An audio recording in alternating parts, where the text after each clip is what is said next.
All right, today's meeting, we're going over right of rescission, disclosure of dual or disclosure of any agency, and then the consumer guide to agency. I don't have any of that up there. I'm just gonna show you what I got here. More talking, let's talk about it, I guess. So right of rescission, I've had 3 agents, I bet in the last month, probably 2 months, talking about at the closing table or after the closing table saying, well, once this 3-day of rescission is over, we're good to go. So I'm going to read something here. So another provision, so we're talking about the Truth in Lending Act, right of rescission. So another provision that is included in the Truth in Lending Act is a limited right of rescission.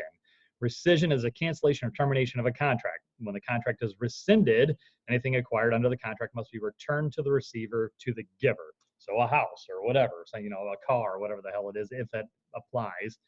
So under Regulation Z, some borrowers have the right of rescission for 3 business days after a loan contract is signed. So this right applies mostly to borrowers who are doing something here. So I was kind of caught off guard with that. I've had not one, but multiple agents tell me this here, that they after the closing, once we get past the 3 days, then we're good. What the hell are you talking about? We're at the closing table, we're signing a deed.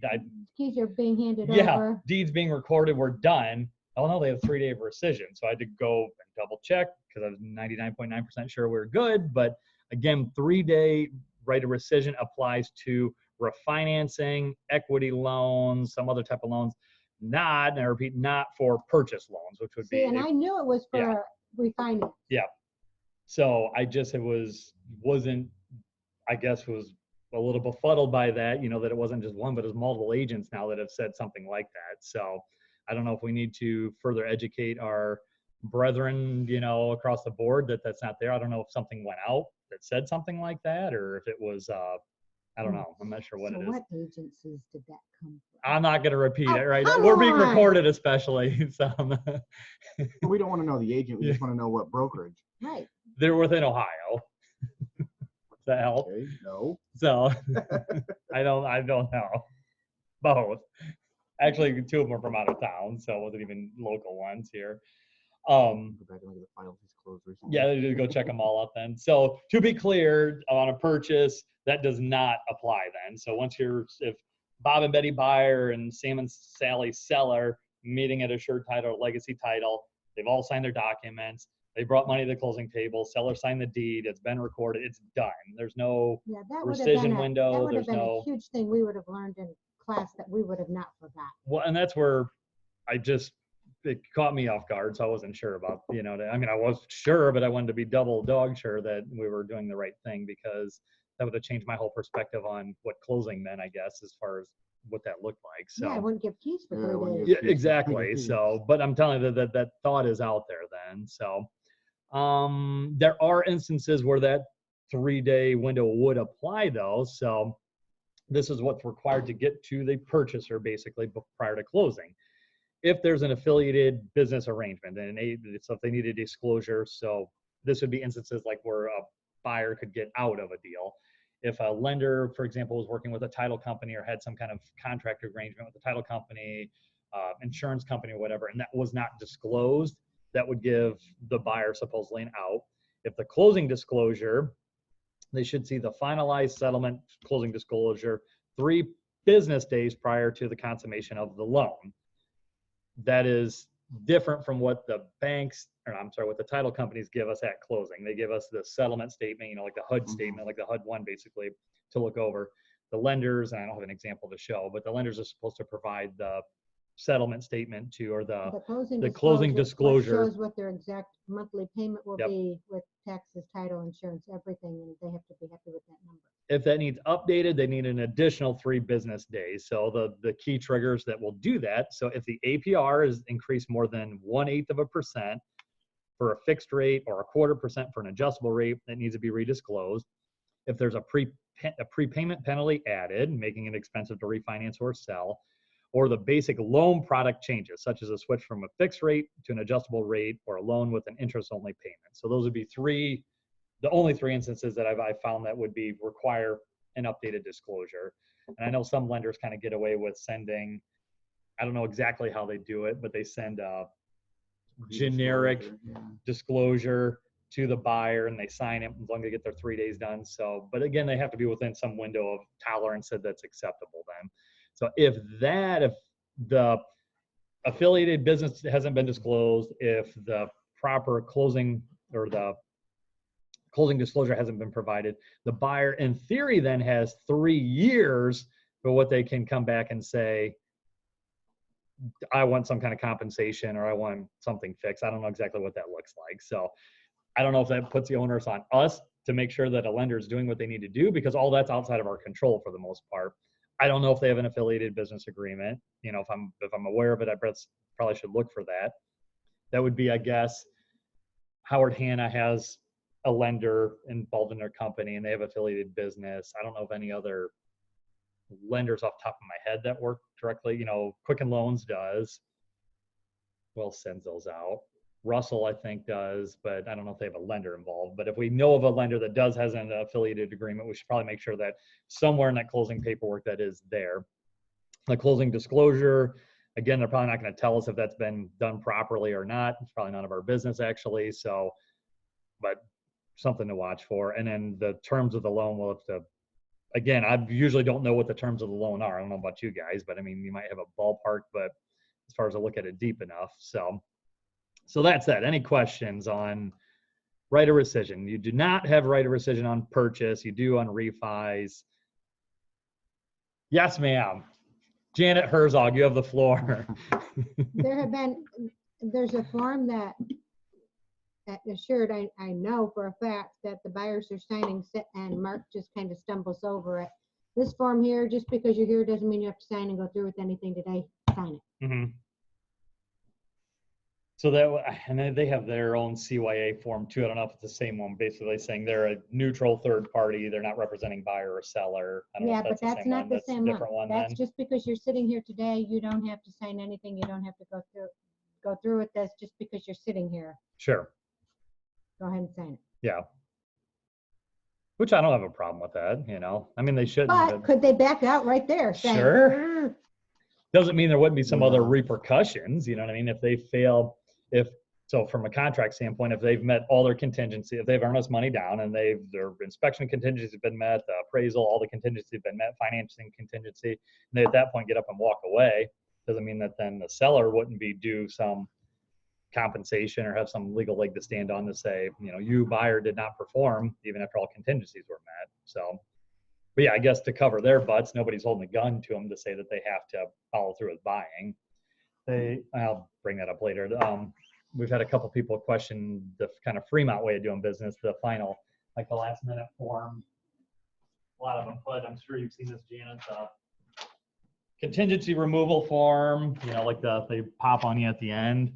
We'll talk about that later then. But the agent makes you. Yeah, they make sure client sign that, and they don't even let you read it. No, and I hate a lot of and that's at the closing. Yeah, like after everything's done, they're like, oh, by the way, here, can you sign this? Basically.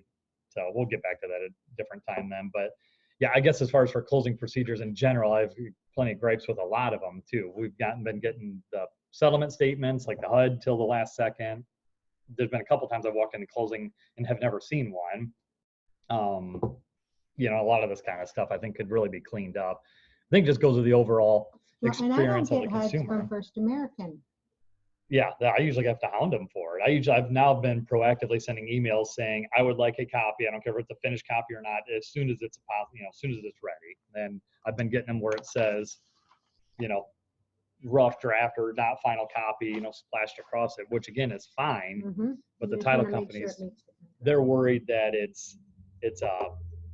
that information is going to get out, and then the buyer's going to take that as the gospel and go try to transfer that kind of money when the numbers might be different. So they don't like to give them out until they're final, but I at least like to have more than 30 seconds to look them over prior to closing. All right. On to consumer guide stuff. There's a change. Let me show the camera here. So both the agency disclosure statements have been updated. The only thing they've updated on them is you'll see I highlighted the changes. So agency disclosure says they're identifying principal broker and principal broker. Anybody can see, I'll include that in the notes with that then too. So just further clarifying, since they changed that law back a year and a half ago or whatever it was, you know, there's a principal brokers and associate brokers. So They're clarifying that it is a principal broker put in there. Yeah. Yes. Kim, this is not part of the training. I know. Great. Now I forgot what we were talking Yeah, you about. forgot everything. Thank you. The principal broker. Yeah. So as far as I'm aware, in the consumer guide, they have not updated any of the language to that effect yet of anything about principal brokers. Reason I think they're doing it is just so they can further identify and further hold harmless, like yourself, an associate broker. So somebody doesn't say, well, broker, well, I'm going to come after Janet or sue Janet or Tom or, whoever our associate brokers are then. So that is out now. They're not going to start enforcing it till sometime next year, but we'll have to update all our forms to that effect then. So you'll see they have two little fancy logos. One's got the little black and white logo, one's got the color logo on it. They're both the same form, so I don't know which one they'll put out necessarily, but that's what they're going to have. All right. So consumer guide to agency. When do we present that? At the very first showing, at the very first meeting. Yes. Okay, we are a split agency that allows dual agency. So when working with the prospective buyer of real estate, the consumer guide to agency, which is this or that other form, then needs to be presented at the first substantive, I can't even say the word contact, but no later than the earliest of these 5 following things to occur. The most common one's going to be showing a property to a buyer other than at an open house. So if you're at an open house, you do not need to present this. If you're showing them, if they call, whether it's your friend, complete stranger, whatever, you're supposed to present this at your first showing. When you're discussing making an offer to buy any real property with a buyer, or submitting an offer to buy or lease a rental property on behalf of the buyer. So when you're sitting in front of the buyer or the seller. A couple other things that I don't normally do, I don't know if you guys do, but initially a pre-qualification evaluation to determine whether a buyer has the financial ability to buy, sell, or lease a particular property. I typically just send them to the bank and let them do all that. Requesting specific financial information from a buyer to determine if the buyer's ability to buy or finance the real estate particular price range. Again, I don't typically ever do that. I'd send them to the lender. So our instances where you'd be presenting this is when you're showing a house, discussing an offer, presenting an offer. So if it's your first Listing appointment. Yeah, listing appointment, any of that then. So if you're discussing anything substantive or, that could be in the contract or could put the buyer seller in a weird position, a distressed position, you need to disclose that. So if it's your first contact by telephone, if any of those above meets these trigger events, you must verbally disclose, the possible existence of an agency relationship. So you basically have to just talk about what's going on there. So if they get too deep in the woods, you're going to, again, have to kind of talk about what agency relationship means. Then you're required to have them sign the consumer guide at your first meeting then, or you could use .loop. I've done that before with people that you haven't met yet. You're discussing a lot, then just send them a copy via .loop and get their signature. Yes, ma'am. So it's imperative that when you take a phone call that your sign is in the yard and somebody calls you about your listing and you've never talked to that person before. So call on your listing, like say you got 123 Main Street listed. Yep. Yes, and then that is when you have to disclose to them, I represent the seller in this. I'm a listing agent. I'm the listing agent, I represent the seller. I can absolutely show it to you, blah, blah, blah, but you have to state that. Yeah, which makes sense. And again, I think 99% of the public is going to go straight over their head, but at least you've done your due diligence and affected that. You've got your CYA in. So, all right, in the event, so same thing through email. If you're communicating through email, or I guess that kind of applies over through, Facebook conversation or Marco Polo or whatever, if the conversation gets serious, you need to disclose the existence of agency and what that applies to the consumer guide. Clear as mud. We can role play some of that then. I haven't had a whole lot of pushback with buyers signing this when you're meeting them. Every now and again, they get a little wonky about it, but that's been the rarity anymore. Yeah, I just explained to them, Ohio law requires me to give you this pamphlet to explain how agents or how buyers and sellers are represented in each transaction. Bill Jones' name is on the sign in the front yard. He's representing the seller. I'd be working for you as a buyer's agent. There's no cost to work with a buyer's agent. This is not a legally binding contract. I just need you to sign this so that I can say I've done my job and give you the pamphlet. Perfect. We'll type that out and give that to everybody then. So very well said. So then you need to keep a copy. So you need to have them sign that. And if we're using this one, rip that part off and keep that part, or you keep a copy, they keep a copy, as long as we have a signed copy. And we are supposed to, I have that in here somewhere, keep that for 3 years. If they refuse to sign it, you just need to write on here, I've got it here somewhere. If a consumer refuses to sign the form, the licensee should note on the form of the consumer's name and the consumer's refusal. The reason why. Sign that you refuse. Yeah, yeah, exactly. I gotta write down who refuses Yeah. to sign. Could you? I know you don't want to sign this, but can you sign that you're refusing? Given the date, probably the place, and then retain this in a file for 3 years. If someone refuses, you're supposed to report to me directly and let me know that Bob and Betty absolutely refused to sign this, and we're keeping a copy of the refusal, when and where, and keep that in the file. So we should keep that for 3 years. Tom had mentioned something the other day, and I have not heard this yet, that you're supposed to get an updated consumer guide. What did he say? Every 6 months? Have you ever heard that? I haven't heard that either. I don't know if that's accurate or not. Because but if I'm working with them as a listing agent and they've signed that and I have that, and I have that taped in my file, what I do is I have 2-sided copies made of that. Yep. And then I make a page of 3 of the signature parts. So I have, and then I have those cut. So I give them the pamphlet and I just keep the third The little of part the paper then. Yep. and tape that in. And then I make a copy of that for Kim's file. Yep. And that's what I've always operated too. Once I've disclosed that on a deal, I'm usually done getting copies of that. But he had mentioned he heard in a class or something that you're supposed to get a new one every 6 months. I would, if we changed our agency or something But like that, I could see that. That's kind of weird because you can show somebody houses for a year Oh yeah, before a you couple find the right years. one. Yeah, exactly. So it's kind of crazy to say, oh, we have to update this. Yeah, same thing with a listing or whatever. Like, so And what, so after I 6 use months? the same one from listing. I On the copy purchase. that one and put it in the purchase file. Same here. So that's the way I've operated. So let's just keep doing that until we find something. Otherwise, it says we need Now to get I an will updated tell one. you that even the ones where that buyer never mounted anything and you've got that signed disclosure paper, you're supposed to keep that for 3 years. Yes. Even though you're not even working with them. Correct. Yeah, that I've got probably boxes of those, of the ones that never at my closed. previous brokerage, they had just a jacket file for each agent in a file drawer, and that's where those Where they went. kept all those They then. just Yeah. threw them in there, like maybe paper clipped 2018 together, Yeah. so that after 3 years you could discard 15. You You kind of get know, rid of them then. That might not be a bad idea.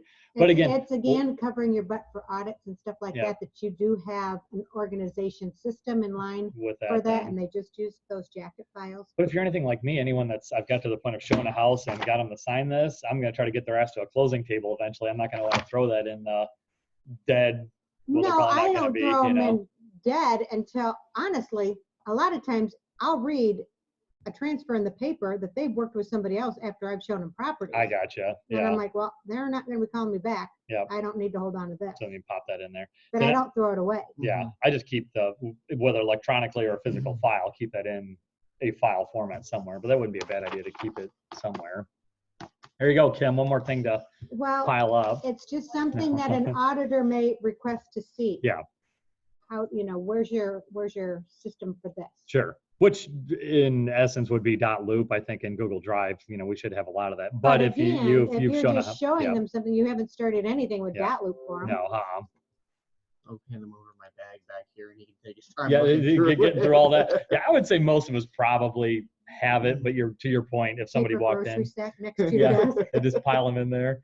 If state auditor walked in right this second and said, I want to see every consumer guide by every person you're working with right this second, how they would know who we're working with, I have no idea, but it would be nice to point to file 13 and say, there it is. So I've showed clients houses and they're like, oh yeah, we looked at houses like 6 months or a year ago, whatever. And I'm like, okay, well then you should be familiar with this. And they're like, yeah, right. They've probably never seen it.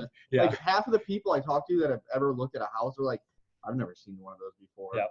And like, that guy I'm working with in Nevada, he's like, he works for the state, and he's like, yeah, he's like, can you give me, I gave him a copy, but I was like, you can take this, and he's like, I don't know if I want to sign this. I'm like, That's why I tell them it's not a And that's what I contract, and tell it 'em. doesn't bind you to work with me. Yep.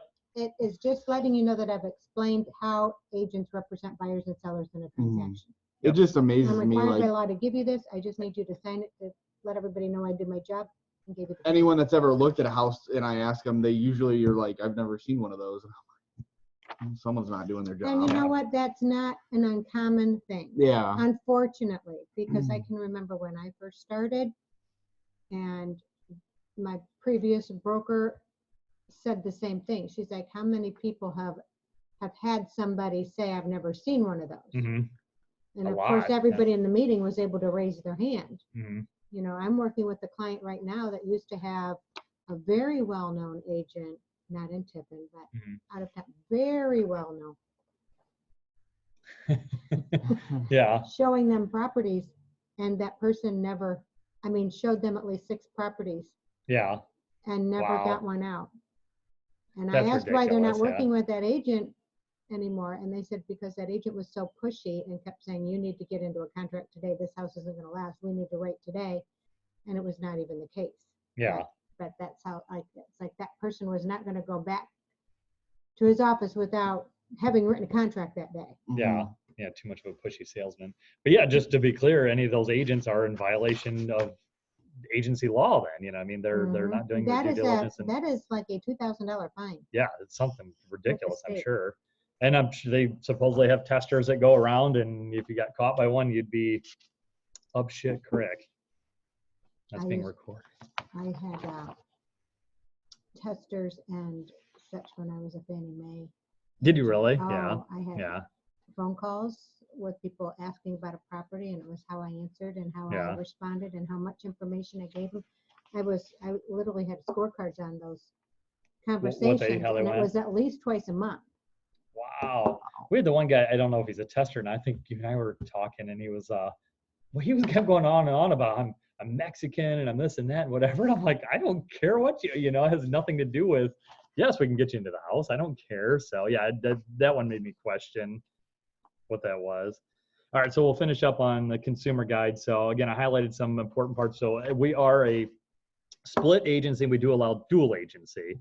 So that would be an instance to where you would want to explain to somebody what dual agency means then too. So anything that would be inner office, I myself as a principal broker would be a dual agent. Kelly is also a management management level licensee. So she would technically be a dual agent then as well.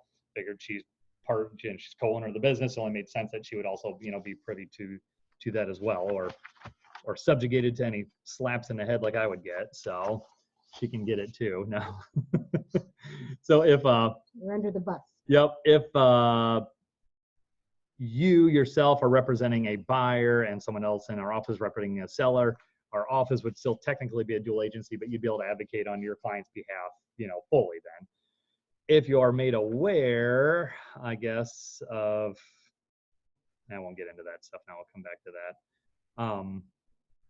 You just need to be aware of what instances would be considered dual agency. So just to be clear as mud, Janet, if you're listing a property, like you said, and you take a phone call to it, you need to explain to that person that, you are listing the property, it could potentially be a dual agency kind of situation. That buyer could choose to work in a dual agency. They could choose to represent themselves, so you just represent you, they'd represent themselves.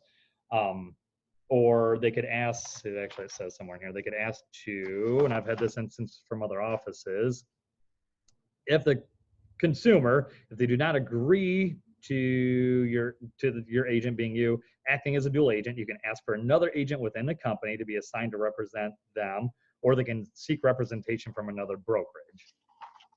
That doesn't mean that they dependent upon the situation, that there might be a procuring cause case or something like that, but that would be something to, I guess, figure out then. But you cannot force a client to work in a dual agency capacity. You can ask them what they want to do. Most people, as long as you're presenting it well, they're okay with it. So going next step onto agency disclosure, and I'm sorry if a lot of this is redundant, but I just wanted to make sure we got this for everybody to see.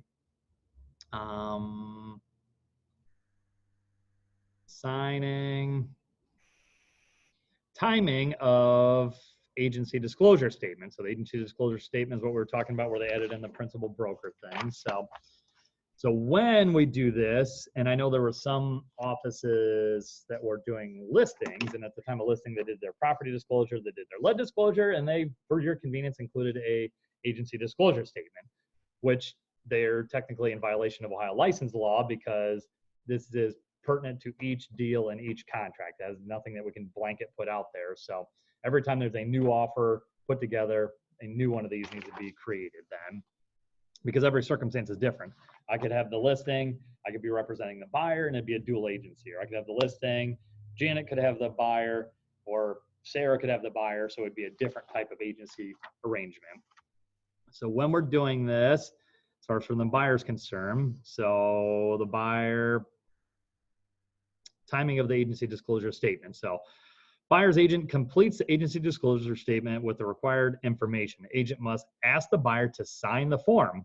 After the form is signed, the agent can begin to discuss an offer with the purchaser. So you should do this before you even get into, like I said, I've never done that. Well, I guess I'm being recorded. I'm going to not say that, but but they should have filled this out before you get into the nitty gritty of what an offer is. And I guess just what reality is. I've had a lot of people talk about what their purchasing power is, what they've thought about. So they've never even given me the opportunity to say, like, let's get through the agency disclosure before we talk any terms of the contract, because it's pretty unrealistic for them to say, you know, you're looking at the house, what's possession look like? Should we do inspection? Should we do this or that? That's all technically discussing the offer.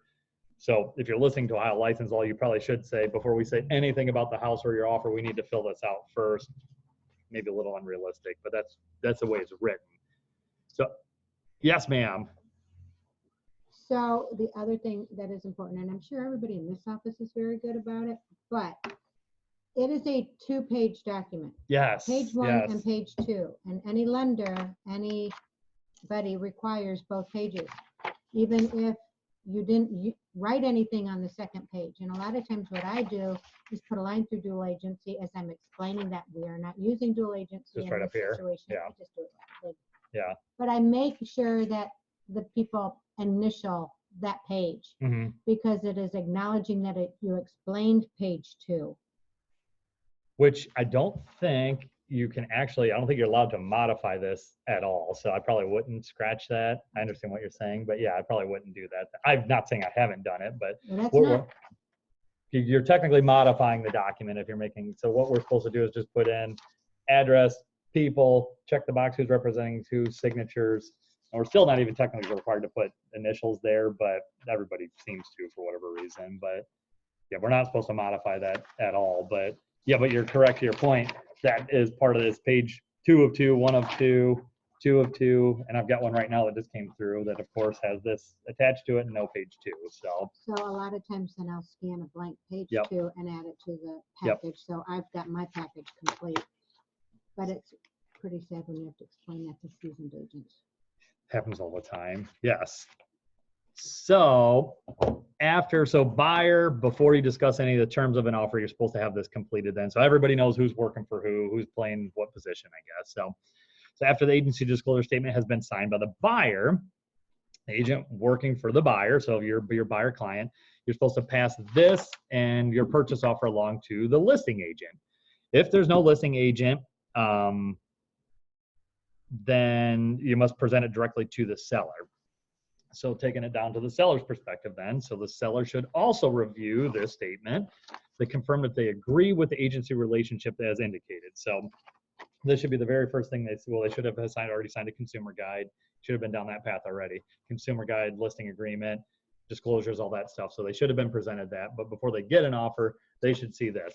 Bob and Betty Buyer are working with Janet Herzog, Remax Unlimited Results Realty, and just to pick on Sarah with Boldy representing the seller. So as long as the seller's okay with that, we can continue on what the disclosure is or what the rest of the contract is.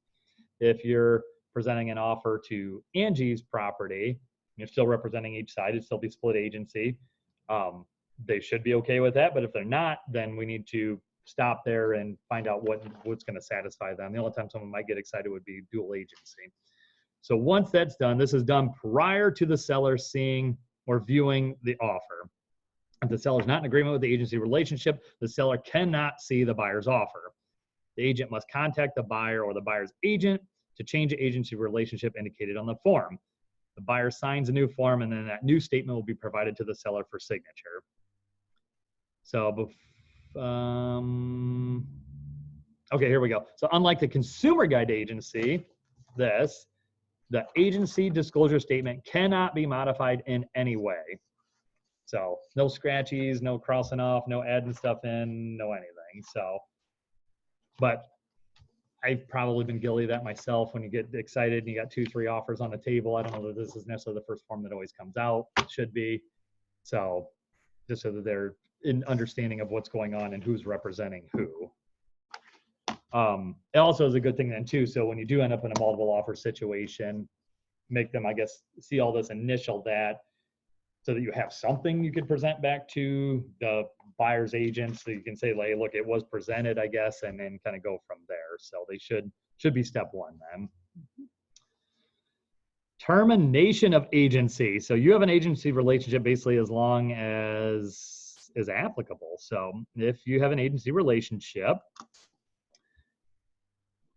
an agency may be terminated between a principal, which is, the consumer, and the agent at any time, except if the agency is coupled with the interest. So like if Kelly and I are selling our house, I can't terminate my agency relationship with myself. Even if I have split personalities or whatever, it can't only go so far. That has to remain coupled. So if the agency is terminated before the stated expiration date, which I don't know what the stated expiration date would be, other than like a listing agreement or a buyer agency, representation agreement, which we have but don't use. Other than that, I can't think of an example of what anything would have a stated expiration date. Can you? I can't think of anything that would be. To sign a consumer guide, it's not like you put on there, this is good for 6 months or a year, but so the agency relationship may be terminated in several ways. Accomplishment of the purpose. So a property was successfully sold, the property was found by a buyer. So upon closing, unless there's any specific post-closing duties, the agency relationship automatically terminates. It doesn't mean you can go and disclose everything you learned about the person, but that lawful agency relationship, your fiduciary duty at that point to that would end. So expiration of the agency agreement in Ohio. Except for what part? Which part what? So The fiduciary duty, what part never ends? Would be, it's a good question. I should know that, shouldn't I? Inform me, you trick me. Confidentiality. Yeah, well, yeah, exactly. You can't disclose it. Never ends forever and ever. Yeah, you got, so let's say you can't go and start yammering about everything you learned about the person then from that. Yep. I guess my general rule of thumb is just don't be a dirtbag and you pretty much have yourself covered. You don't want to go spill the beans on everybody. So, agency agreement must contain a termination date. Again, news to me, I guess. I didn't know how.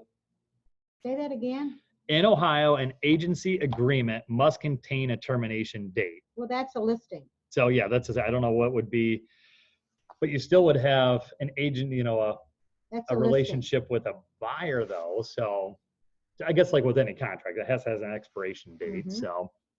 So when that date arrives, the agency is terminated automatically unless it's extended to complete the closing or pre-existing contract or an extension or anything else that would be applicable to that. Our operation of law, again, we're talking about the termination agency. Operation of law, if either party in the agency agreement dies or is incapacitated or files for bankruptcy, the agency is terminated. I don't know why bankruptcy would have anything to do with it, other than maybe that the court now is like a ward of the court when you file bankruptcy, I guess, that where you wouldn't, I don't know that for sure. But basically, if they're dead or incapacitated, if the property is destroyed or condemned, an agent loses his or her license, the agency is terminated. Mutual agreement. The client and the agent simply agree to terminate the relationship. And again, I would probably do something in writing with that. Renunciation. The agent may withdraw from a relationship if a client insists that the agent act illegally. For example, if a client instructs the agent to avoid disclosing latent defects in the property or refuses offers from persons who belong to a protected class under the fair housing laws, the agent may withdraw their relationship. To renounce agency without cause, however, is a breach of contract. So you can't just dump somebody to dump somebody, which I don't know. Because I dump people all the time. So, I withdrew a listing and dumped them. Yeah. Because they were rude, toxic, and really mean. Yeah. So, I mean, I've done that with buyers and sellers both. I said, so I can't deal with you anymore. You're not going to waste any more of my time. Yep. So revocation, the client may at any time revoke the agency's power to act on the client's behalf. However, the client will incur liability to the agent for the breach of contract if the revocation occurs before the agency agreement term has expired. So in a listing agreement or something. So the seller could say, Brian, you're fired, you're out of here, but that doesn't necessarily financially release them from any obligation. If we would withdraw the listing or rescind the entire contract is one thing, but they can terminate the agency relationship and not necessarily the financial relationship. So if a current listing seller says, I want to withdraw my listing, you're no longer my agent. And I should know this right now, but does our listing agreement have any consequence to them? It does not have a built-in penalty, no. Okay, because yeah. Oh, I know there's several of them that do have that. It was like a $350 withdrawal fund. Yep. Which I can see the idea. I know the one, what is Cohn's office? There's like a $2,000 something like that to withdraw a listing agreement. They had some kind of crazy. Well, this was just like $350. It just covered like your initial time and any maybe advertising you put in for early open houses, whatever. Yep. It wasn't anything outrageous, but still enough to sting them a little bit or recoup some of your investment to it. And exactly. I know and that went to the agent after, which makes sense. And I know another office in town, I think, has a $500 withdrawal. And I know that one instance has burned them because when they came back on the market, someone from our office picked up the listing because they were still so sour about having to pay $500 to that other office then. So yeah, I mean, it's both sides of a coin, I guess. I mean, there's a good and a bad both about it. Well, so I guess you just have to communicate with your client what you expect in your agent. Yep. And if you're not willing to meet what they expect, then don't take the listing. Don't even take the listing. Exactly. And a lot of it's just setting the expectations. Like, look, I'm going to do X, Y, and Z, A, B, C. If you want me to do 1, 2, 3, I want to talk about it right now. Like I tell people a lot of times, I don't run a lot of newspaper ads. I don't do a lot of print media. I don't, so if you're looking for that, that's something I necessarily do. Not saying I won't, but I'm going to focus my time, money, and energy on online, going to where the buyers actually are. Then they're usually good with that. And I usually do say too, I'm not going to hold a gun to you. If this isn't working, your circumstances change or whatever, if there's some valid reason you need to get out of the listing agreement, I'm not going to hold a gun to you and make you stay at it. But I do appreciate the time. It takes a lot of time and effort to get it up. Yeah. It takes a lot of work to get it to there, get it listed. Oh yeah, I say that all the time. Yeah. I'm not gonna hold you hostage or whatever, something like that. Old lady. Yeah. But I think I've only ever had just a couple people want to bail on me, for whatever reason. But so I think a lot of it's just setting the expectations. I agree.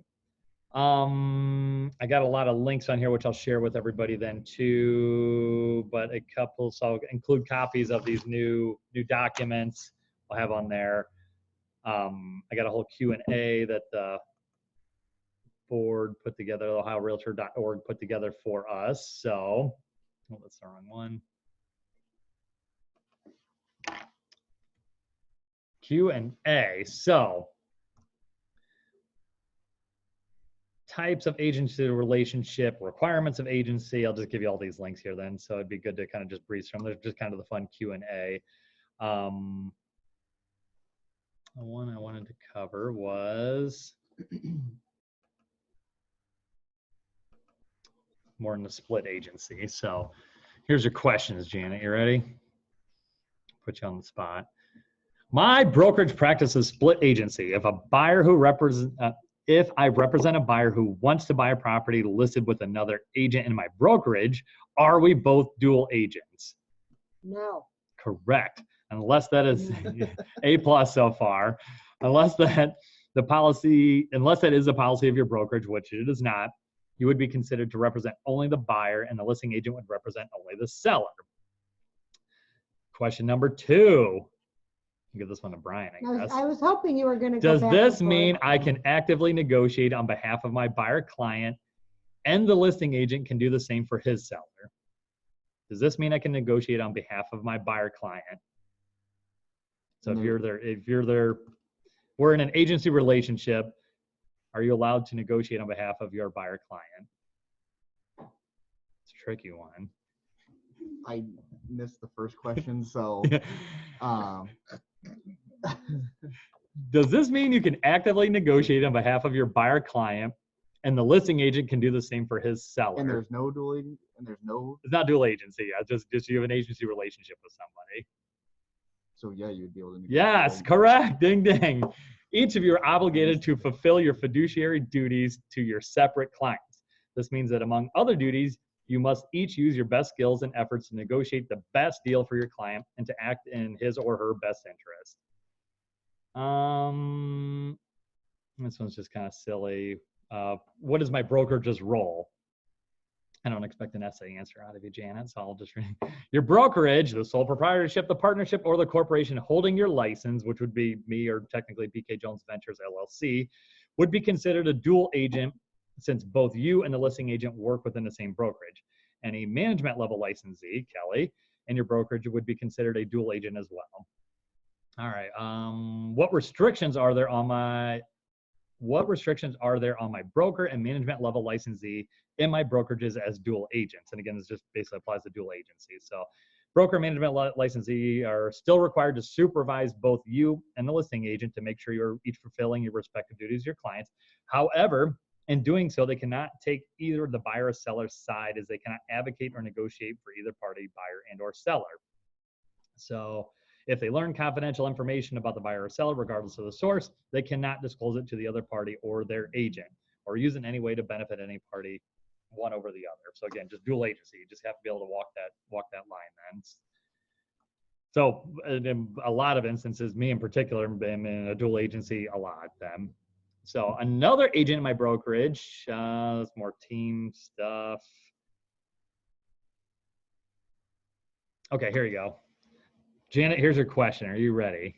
Are you ready?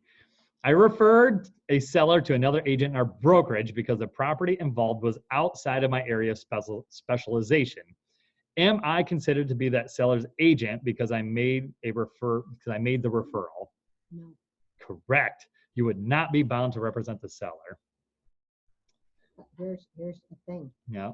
Oh, bonus question. No, that I had that happen to me in a little bit different situation. I had a listing. I had an open house. Yep. Tons of people. 2 people that visited the open house that were not working with agents that just came to the open house. Both of them wanted to write offers. Yeah. Well, it's like I couldn't write offers for both of them. So I was on the phone trying to get agents in my brokerage to write offers for these people. Sure. I could write it for one of them, Yeah. but I didn't feel comfortable writing an offer for both of them. You could, as long as you disclose everything, but again, that's putting you in a real dicey, like a double dual agency, basically, almost. I didn't want to do that. Yep. So one of the agents that I called said,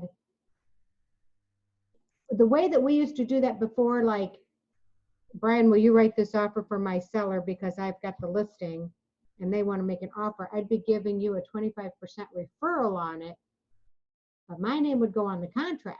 Mm-hmm. Well, this person said, no, my name's going on the contract and you're only getting a 25% referral. Okay. Back to me. Sure. So I went to another agent in the office. I'm like, okay, let's do it the way that everybody else in the office is doing it. Yep. Yep. I mean, everybody can do it. Every brokerage can do it different, but that's the way we had a plan. Sure. So I would get credit for the transaction. Yeah. But they got the advice and From the other agent. representation from somebody else, and in turn got that 25% referral. Sure. What are your thoughts on that? I guess I don't like that, just because if your name, because I always like to look at what does it look like, everything's closed, and 6 months or a year later, you're sitting in a courtroom, and there's judges and attorneys and everybody looking at that contract, and they say, Janet, is that your name on that contract? Yes. Did you represent that person? Not technically, but kind of the paperwork says that way. So I think that goes to another level then too. So who technically had the agency relationship with that person? You're on the contract basically as a dual agent, but you weren't representing that person. Good point. I don't like that. I don't either, now that you say it like that. So I that's how I always try to look at stuff. What does it look like in a just black and white court setting someday? How does that look? Especially when it's reduced to paper. When it's on there, you can hearsay is one thing. If you and I are just talking privately, it's one thing. But if it's on paper, then that's something totally different. So as far as the compensation, that could be whatever you work out. So if you say, hey Brian, hey Angie, hey Tom, can you take this person? I would prefer, actually, I would almost insist, if they're representing them, that their name be on the contract as representing them. How you guys work it out financially, I don't care. So whether that's any financial compensation or it's 100% or somewhere, I guess 0 to 100% is up to you guys to work out. But in turn, they're losing the credit for the transaction. Correct. Well. Yeah. So you wouldn't have the sale credit or the OAR credit, but you would be able to 6 months later, sitting in court, take the stand and say, I did not represent that person. Were you compensated? Sure, I got a referral out of it, but eat me. They can't. There's nothing wrong with that. I wouldn't say that in court, but you might. I might. Personal assistant stuff. No, we'll skip that. Because I wish I had one, but I don't. You don't yet. Okay, Brian, are you ready? No. Are you ready for the $25,000 question?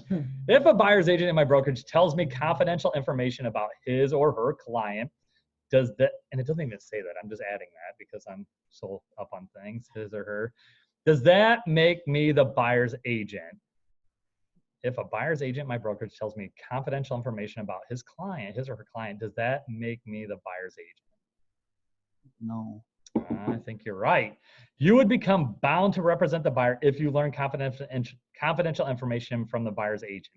If that buyer later wants to purchase one of your listings, you must act as a dual agent and cannot share the information with the seller. So I guess incorrect for both of us. We're both wrong. So if you learn confidential information, you would basically have to disclose yourself as a dual agent. So yeah, that'd make it tough. So, all right, Janet, are you ready? From an outside source, I learned confidential information about a seller whose property is listed with another agent in our brokerage. Because I received this confidential information, am I now considered the seller's agent?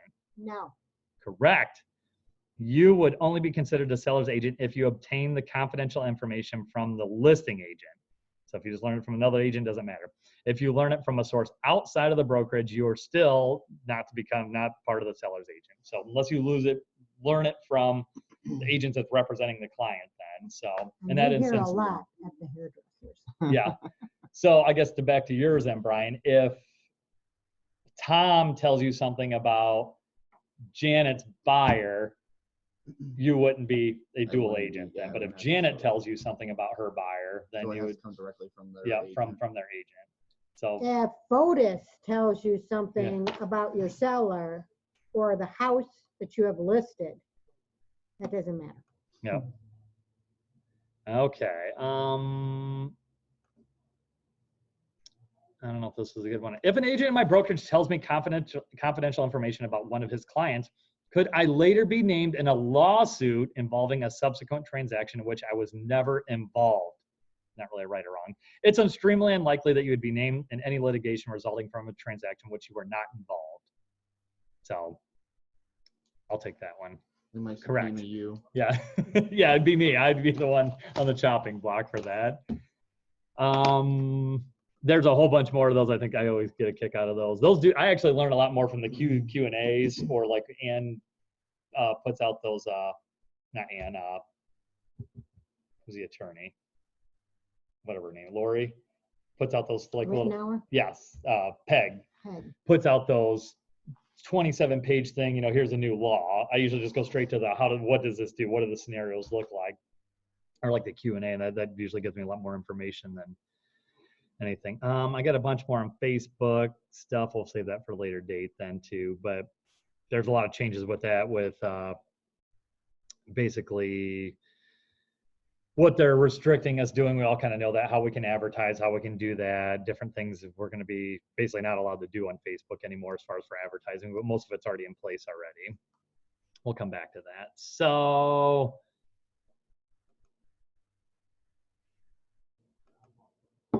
the new law that's going into effect, NAR's law with the 24-hour MLS, we were under the impression that Ohio or Firelands had it 72 hours once you got the sign in. Yep. It's been 48 for a couple of years. With Fireland, or with Ohio, or with Firelands. Really? I was always thought it was 72 hours. Which is maybe what Ohio is, but your board can do something different. Okay. And our board has been 48. Really? Well, we should fix that then. So it's stuff that we need to let everybody be aware of. Yeah, absolutely. That they don't put a sign in a yard and wait till Monday to put it in the MLS. Put it out there Friday or whatever. And I don't think anybody from our office is like that, to where they're putting a sign up just hoping to grab both sides of it necessarily. I know there are some agencies that do that, but yeah, I don't know. I could come down either way on that. It could just be a convenience of, I'm going through Fremont. I got the sign. Yeah, no, that's what happens to me a lot of times. I'll just get the listing agreement done, whatever, plop the sign in the yard, run back, maybe I'm going to pick the kids up. I don't get it in that day, but without fail, I can have another agent somewhere call me and say, I can't find it in the MLS. So someone's usually on your case about it. Couple more quick Q&A and I'll leave you be on this here. My brokerage practices split agency, which we do. If I represent a buyer who wants to buy a property listed with another agent in my brokerage, or do we already do this one? Yeah, we already did that one. No. Correct. Again, I had another one I was going to pull up. I can't find it. I won't bore you with it. They're all there. Any questions on that? So just a recap here. So there is no right of rescission on a purchase. So if your buyer is buying a property, you're at the closing table, you leave Bunning's office or Lori's office, it's done. They ain't backing out. They can't get away from it. I don't even know how they could. Money's been wired. I don't know. Don't know. Money's been dispersed. You can't back out. So, when again, just informing our peers of that's not necessarily accurate. So we know when to present a consumer guide to agency, the triggers for that. I'll include all that. We've already covered it. If it's over the phone or email or Instagram or whatever, you can do a CYA and send them something .loop if it needs to get to that extent, or just at the earliest opportunity. Now, I would do that if they said that they were interviewing agents. I would probably, because hopefully you can get their email address, and I would probably, if that was a phone conversation, I would probably email them that document at that time and just explain what it is. Say it's not a contract to list with me, but because we've had this conversation, I really should have you sign this. Yep, just so you know what the type of agencies and then there are. If the other agent doesn't ask them to sign anything, then they may say, this agent already knows more. You would sure hope. All right, we know what terminates agency relationship, and then we know when and where and to present the actual agency disclosure statement. So different things. The consumer guide is not the same as the agency disclosure statement, because I've had, thank God, not in our office, but other agents that basically think these things are the same thing. I remember being so confused at Hondros. Yeah. When that was our homework the one night, I'm like, which one's which? Yeah, this one's first, this one's with an offer, and it must be presented prior to talking terms or presenting the offer to a seller then. So any questions? I'm ending the meeting. Yes, end meeting.